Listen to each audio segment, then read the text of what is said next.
everybody. I just wanted to talk about something that happened to me. It involved a semi and a wreck. I was a passenger. I personally did not get into a wreck, but this big old mess that, we just kind of got into. I had a co-driver. Anyways, it starts off like this, that, me and my co-driver a couple of weeks ago, something like that. It was 2 weeks ago. So we were supposed to take this day cab tractor trailer to the main yard, pick up another bobtail, and then we were going to drive to another place that, nobody really knew where it was. We just had to kind of find it once we got to the appropriate highway, where we're going to drop off the tractor and trailer, and then take off in the bobtail and go back to the main yard where we started. So I was supposed to pull the tractor trailer all the way to the main yard, and then gonna get the bobtail, take it there. We're both gonna drive there, and then once I dropped off there, I was gonna get in the bobtail, and we were gonna go back to the yard. We ended up having to wait because the tractor and trailer that I brought in was, it had some stuff that needed to be fixed, and we ended up waiting 9 hours until, we were able to finally get everything ready to go. And, once we got ready to go, we were just kind of trying to plan our stuff and, to get everything ready to get out of there. And, we got stopped along the way because the bobtail had transmission problems and we couldn't get it to move. Probably a sensor, I don't know. But, got that towed, and I got my co-driver in the truck, and we drove back to the yard that we started at. So, a couple of days ago on Thursday, we're off on the same mission. So, the way that logs work when working with day cabs, it's not 11, you got your 14-hour clock and your 11-hour clock and your 8-hour clock. The way that it works with them, is you can drive for 12 hours and be available for 15 hours altogether.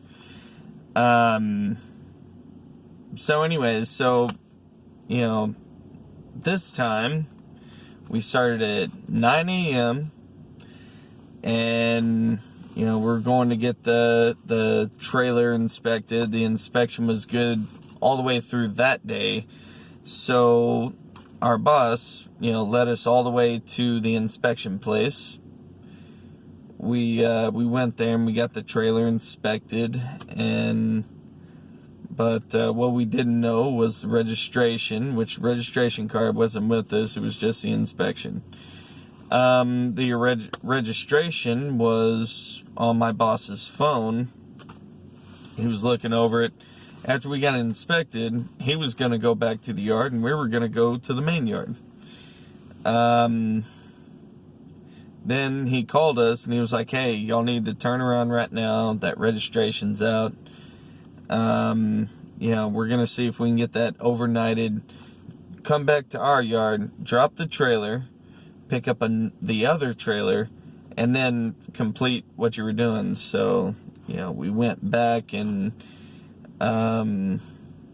picked up that trailer, and then we went on about our way going to the main yard. And when I say the main yard, that's like headquarters for the company we work for. So we went there. We're like, where's this truck? So, it's not even here. It's at the shop, across, not too far away. And so I called my boss, and he said, all right, well, I'm going to call this guy, and he's going to give me, some kind of idea of what's going on. So he called him up, and he calls me back. He said, hey, it's good to go. Just call that other guy, ask him how to get there, and then go and pick up the truck because it's good to go. So me and my co-driver drive up to that place, and we go and we pick up the truck, and my co-driver, she logged in, she got the pre-trip inspection logged and everything like that, and we were ready to go.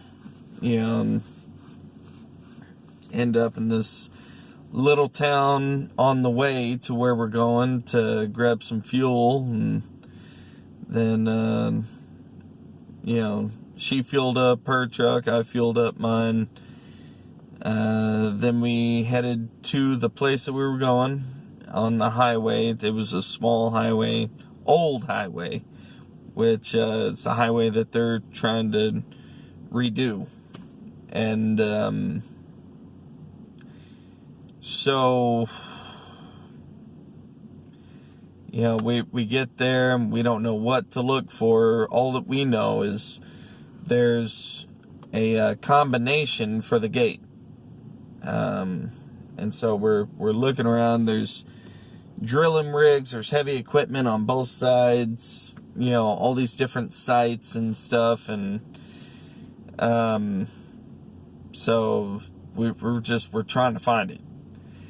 And when we passed it, it was daylight. But when we turned around, because we couldn't find it, it was dark. So, time just had lapsed like that. And so we turned around, we couldn't find it, so called our boss. We're like, hey, can't find it. We have a gate combination, and we're not finding it. And so he said, okay, just find somewhere nearby that isn't sketchy. Park it there, lock it up, get the keys out, and hide it. Hide the keys. Okay, sure deal, we can do that. And me, I guess not really thinking about it a whole lot. We were on the side of the road where the shoulder is like maybe that long. Not a very big shoulder. I wouldn't even call it a shoulder. It's just, that much excess road on the other side of the white line. Of course, we had our hazard lights on, and but he said that. I was like, okay, and I tell my co-driver, and it's like, okay. I said, well, all right, I'm gonna go down this grass a little bit and turn around. Of course, there's no traffic on this side. It's an old highway, 2-lane, two-way road. So, anyways, we, I go into the grass and get stuck because I'm stupid. So I go off over there, and everything was going good till I get down to a certain spot, and I was going to turn around, and it's like, nah, you ain't going nowhere. So anyways, I had to call my boss and say, hey, I tried to get out, stuck. He said, well, we don't want to call a tow, so if you want to get out, try to find someone around there that'll help you. And I was like, okay, all right. So we did that.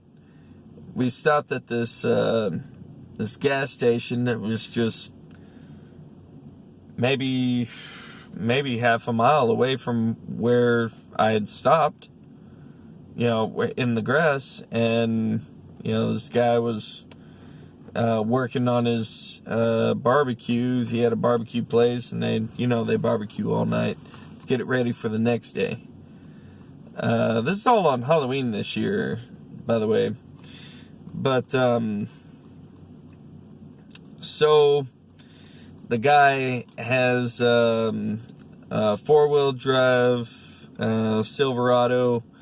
He has chains and cables and stuff like that. And we got the bobtail, and it has a hitch in the front. Or, well, I guess it's a hitch. A little bar that lifts up, and you can put stuff down in there, and it'll pull. He was like, well, your best bet probably be use the bobtail. It probably has more torque than my truck does. So that's what we did. We tried to pull it out, barely budged just a little bit. The whole time, as people would stop by, hey, you need some help? Yeah, we need some help, but they're like, well, if your bobtail can't pull it out, then, we can't pull it out. Anyways, so, my boss calls, hey, you get unstuck? No, well, I'm headed that way. I'm like, oh, okay. He lives an hour and a half away. Dang. That was embarrassing. So, anyways, we're nearby the yard that we got to be at. We just don't know where it's at. The guy shows up, and he's trying to look around. He's like, all right, he's trying to figure out what to do, how to get it fixed. And, so he leaves. He's trying to find the yard himself. He's never been there. He just knows where it's at, roundabout where it's at. So we, me and my co-driver are waiting, for him to get back, and 'cause he said he would. And so I'm just like, I'm feeling really down. I'm just like, man, this is embarrassing. Oh my gosh, it's embarrassing, because I'm a professional driver. I just, anyways, shouldn't have done that. I should have found somewhere past there to turn around at. I wanted to turn around. I wanted to get out of there. So, anyways,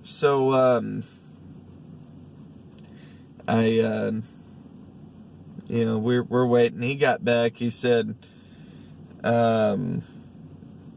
he's like, okay, I'm gonna go up there. I'm gonna see if I can find some equipment to pull you out. So he could come back again. He said that's what he's gonna do. He found the yard. He went and he got a piece of equipment he knew would be able to pull me out, and they pulled us out. And then we made it to the yard, and I dropped off the tractor and trailer at the yard.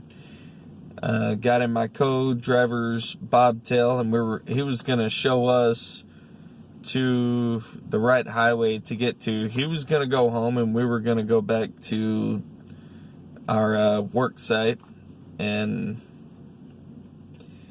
we were following him. We went over a bridge, and it was not a wide bridge. It was slim lanes, pretty narrow. And there was a dually that was coming the other way. We were going this way, and he was going this way. We were coming up here. I wasn't driving. I was a passenger. We were just about to get off the bridge, and he was entering, and there just wasn't enough room. Both of us were trying to avoid the sides of the road because it's narrow, and we the lug nuts on the steer tires that was closest to his dual caught onto his dual wheel, and it kind of sucked us in and then pulled him into the side of the truck. And then he was doing this thing over there, we're over here doing this thing over here, and thankfully he didn't fall off a bridge. He got caught onto the bridge and finally was able to stop. But us, we were going 55 miles per hour, and we're doing this number and end up going off the road. And, oh my gosh, it was crazy how it happened. I see our boss after I hear, like that.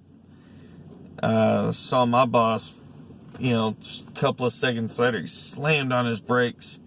He must have been looking at his rearview mirror or side mirror or something, but he slammed on his brakes. And just shortly, like a second after that, we go in off the road into the trees, and immediately it was like as soon as the truck stopped, that it's like the windshield, before it even stopped, the windshield was gone. And diesel had sprayed up like a mist. And, I didn't know what the weird taste was in my mouth, but I figured out later, that was diesel I was inhaling. So my co-driver, she's sitting there, and I immediately, like, she was pinned in. I opened up my door and went around on the catwalk to check on her, or to try to get her, out or whatever. She, my boss had come down. He went down that hill by foot, and, he was trying to get the door open to get her out. And she was saying her leg hurt and her neck hurt.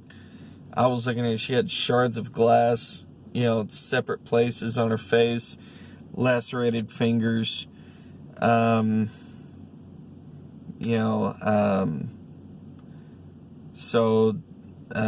leg hurt, her neck hurt, and that was all that she could feel. She didn't even talk about any pain in her fingers or anything else on her face.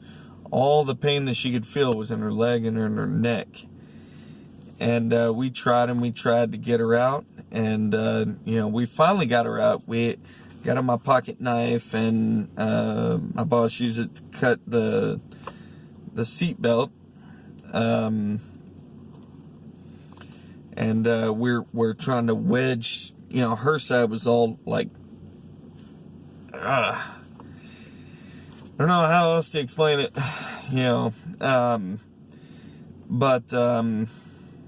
it took us quite a bit to get her out. Normally, we would just leave her there and, wait for the medical crew to come and get like the jaws of life or something, cut her out or whatever. But, my boss's wife had called 911 as soon as that happened, and he went down there and helped, and she was up at the top, talking on the phone. They kept her on the phone for a bit, and so we finally got her.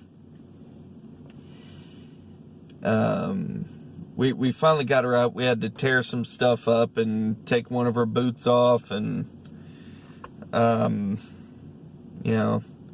finally got her out. He was holding her, Didn't know where to put her. Put his knee up and set her up on there and was holding her up. And, shortly thereafter, police showed up, medical crew showed up, fire department shows up. My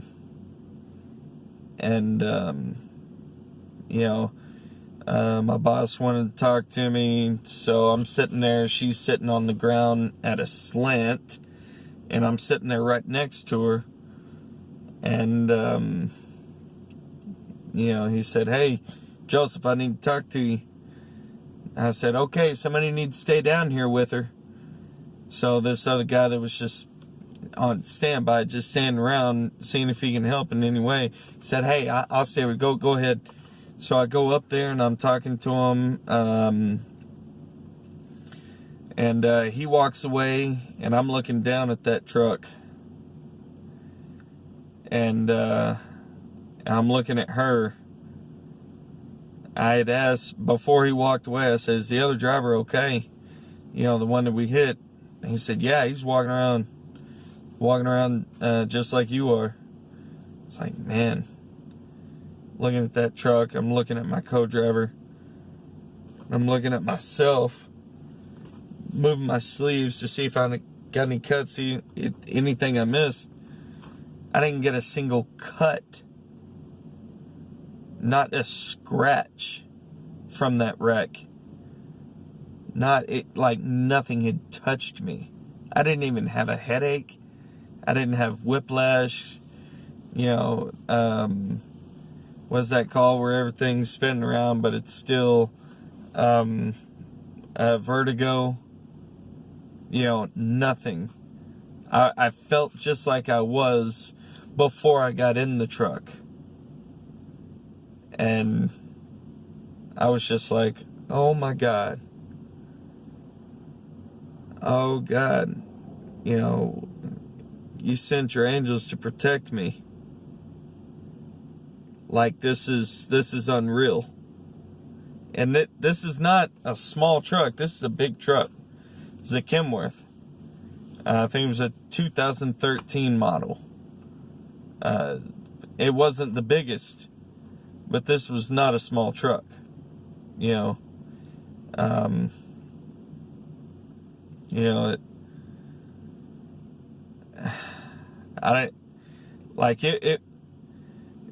was leaking diesel. Whenever I went around on the catwalk, I had to go down into the water to help him. It's freezing water. I think I was about knee deep in water. When I got out of the water, my toes were slick, just like that, But I inhaled diesel. I was basically walking around in watered down diesel.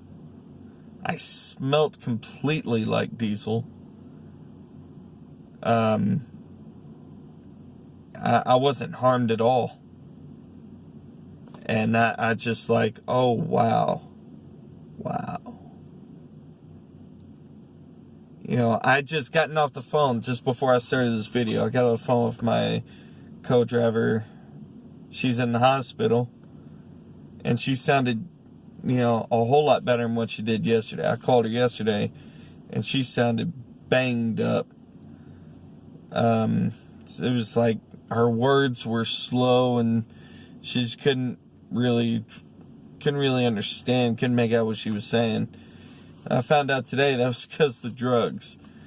And, but today she was just like, just talking, I'm just like, wow, did anything actually happen to her? She sounds just like she did before, But she had said that, before we actually went in there, she said that when she saw that truck, she said, oh, this isn't good, in her head. And then whenever it happened, she said that she prayed, that nothing would happen to me, because I got a wife and 3 kids. I got too much going for me. She doesn't, all that she has now is her daughter. She lives in another state. But this woman says decades of over-the-road experience, and you know, she was just like, you know, she lost her son years ago, and you know, she was thinking, you know, you think really all kinds of thoughts go through your head whenever something like that happens. And she was like, you know, she said that she thought, well, I'm ready to go see my son, but then she was like, no, just don't let anything happen to him. You know, let it happen to me. Don't let it happen to him. You know, she says she was praying, and I was just like, wow. I mean, completely untouched. Completely untouched. And I saw it as divine intervention. Is that God planned it to be that way.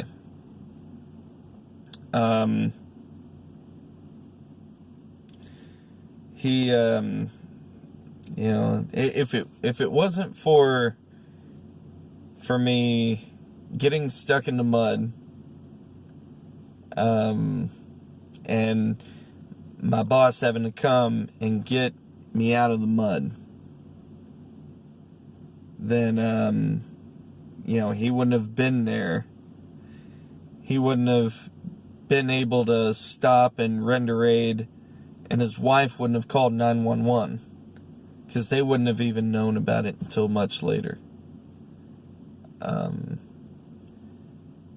You know, I mean, I talked to her and I told her the same. She was like, well, if you hadn't got stuck in the mud, you know, it probably wouldn't have happened. I'm like, no, Murphy's Law says something bad can happen, it will. You know, but, you know, I'm sure that something like that most likely could have happened, would have happened, and, you know, nothing, you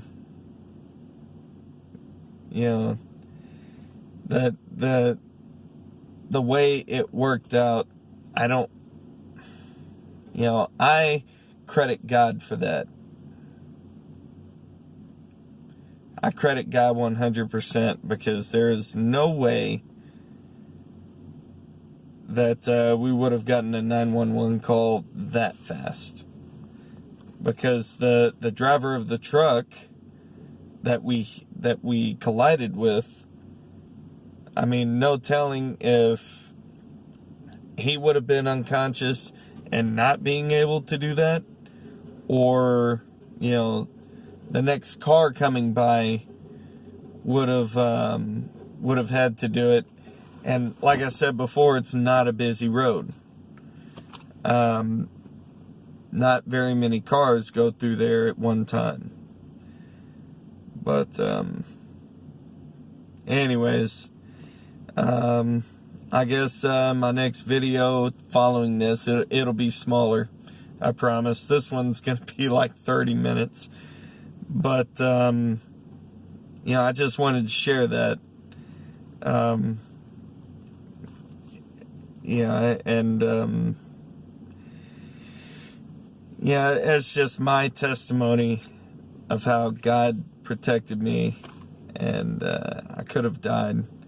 It could have been really bad. It could have had bad injuries. But on Monday, I'm going back to work. You know, my co-driver, she's not, but she's getting workers' comp. And my boss is getting it expedited. So I just wanted to share that. I'm sorry it's so long. It's a long story, and you know, I just thought that it had to be told.